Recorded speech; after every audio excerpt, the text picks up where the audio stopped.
Hi, welcome the students of the first year of St. Xavier's University. This is Debashish, and this is my first lecture on the contract law and drafting.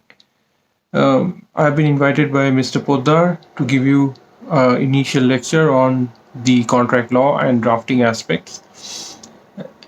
You would have studied mainly the theoretical aspects of the law in your classrooms, and would have been aptly taught on all the legal aspects of the Indian contract law as well as the comparative legal aspects of the contract law. But however, what I would like to really impress on you today is more on the practical aspects of the learnings of contract law, or how important is drafting in contract law, not just drafting as well as negotiations, and how the contract law legal issues work out in practical scenarios when you are in a negotiation scenario with a client, or when you are facing a client and having discussions with the client or trying to close out a contract, as what I normally do on day-to-day basis. So I would like to share some of my experiences on the practical aspects of contract negotiations as well as contract drafting, which is, I think, quite important, and and probably is more important than uh, just studying contract law in law schools or law colleges. Mm. So my first thing that I would like to tell you is that what you study in the college or in the law schools is vastly different than what it works in a practical scenario. For example, as first year students, you would study the legal aspects of what is an offer, promise, acceptance, and then what comprises a contract, what is a valid contract, what is a void contract, what is a voidable contract, what is consideration, etc. But when you look at it from a practical perspective, when say a company wants to close a contract or negotiate a contract with one of its customers, then it has to look into a document which comprises the contract, or the modalities of how you would frame a contract. That's when you have to look in how you can draft a contract. And once you, I'm sure at this stage of your study, I mean, you wouldn't have really seen many live contracts, or for that matter, any contracts which may have been executed.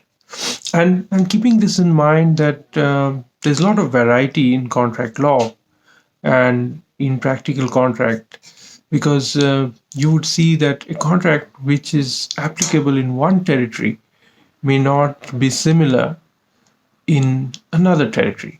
For example, a contract draft in India, the way it has been drafted, is very, very different from, say, a contract draft which is there in UK or in England, or a contract draft which is there in, say, Southeast Asia, in Singapore, or maybe Japan. So, so one important aspect in a contract draft is how it is legally worded, and that's why it's very critical and essential is that one really gets hold of a contract draft and look at how the contract is drafted with all the legal clauses, which would have clauses related to the commercial aspects as well as clauses related to the technical side or the solution side. Um, so, what I would like to emphasize is that as a student, when you are studying contract law, or when you get uh, getting to your first classes on the theoretical aspects of contract law, where you would get to know the basic clauses on contract law. For instance, clauses on, say, what is an offer, what is an acceptance, and what is consideration. You should also look at a draft contract, a contract which has been drafted with all the necessary requirements or all the necessary clauses built into it. And there, I think you would get a much better picture than just understanding and knowing what the theoretical aspect of the law is. So, as a student, number one, I think it's vital that you have a clear picture of what a contract document is. So, if you are in India, which is the case here, I think, then what you need to really look at is an executed contract where it has been stamped adequately on a 100 rupee stamp paper, and then you have a preamble, then you have recitals, then you have the covenants, you have warranties, guarantees, you have the various other contractual clauses, including the payment clauses, you have the clauses on indemnities, liabilities, and then you also have clauses on termination, and then the rest of the other clauses, say on force majeure or the miscellaneous clauses. So you need to have a clear picture of how a contract document looks like. And unless and until you have a very clear understanding of the various clauses that comprises a draft contract, it's very difficult to also understand the theoretical aspects of contract law, which you are being taught in college. Uh, so number one, I would suggest is get hold of any draft contract. Maybe it's a sale deed, or it's a motor vehicles related draft contract, or it's a transfer of property related contract, or it could be a IT contract or lease deed, etc. Just get hold of one sample contract and keep that alongside your contract book, which you would typically study, or which your professors would recommend, or you would use in your daily parlance. So that along with the book, you need to have a draft sample contract. That's very, very important.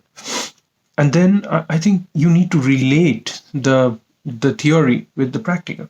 So you need to relate, say, a clause on payment with consideration. And I'm assuming that you know the basics of a contract law. I'm assuming that you know what is offer, you know what is promise, you know what comprises a contract, you know what is consideration, you know what is revocation of acceptance, you know acceptance. I'm not getting into the theory aspects. I'm assuming that you're quite conversant with the theory of contract law. What I'm just saying is that you need to merge the theory with the practical. That is the draft sample contract along with the theory or the knowledge of what comprises contract law, and then apply the law to the contractual document. So that is a very vital aspect of your learning, which you need to also get a grip on once you are learning the contract law. Now, getting into drafting aspect, I think it's not just the key clauses in a contract document that's very, very important. Like one would have the tendency to overlook some of the initial clauses, assuming or presuming that those are clauses which could be easily taken care of, or something which could be easily drafted out. But that may not be the case. I mean, one may find that a preamble is, or maybe a recital is more difficult to draft than, say, a clause on warranty or representation, or a clause related to indemnity or intellectual property, etc. So I think every aspect of the contract is equally important, and one needs to give equal weightage to each and every aspect of the contract. That's the very basic of contract drafting, that one need to emphasize and understand each and every clause in a contract document. So starting from the beginning in contract drafting, I think what is material is the knowledge and understanding of the objective and purpose of the contract, why this contract is entered into between the parties, who are the parties to the contract, and where are they registered, what is the address, and what is the whole purpose and objective for entering into this contract. So that forms the initial part of your contract document, or the draft contract. So any contract, be it say property related contract or lease contract or an IT contract, the first part is devoted to the name of the parties, where they are based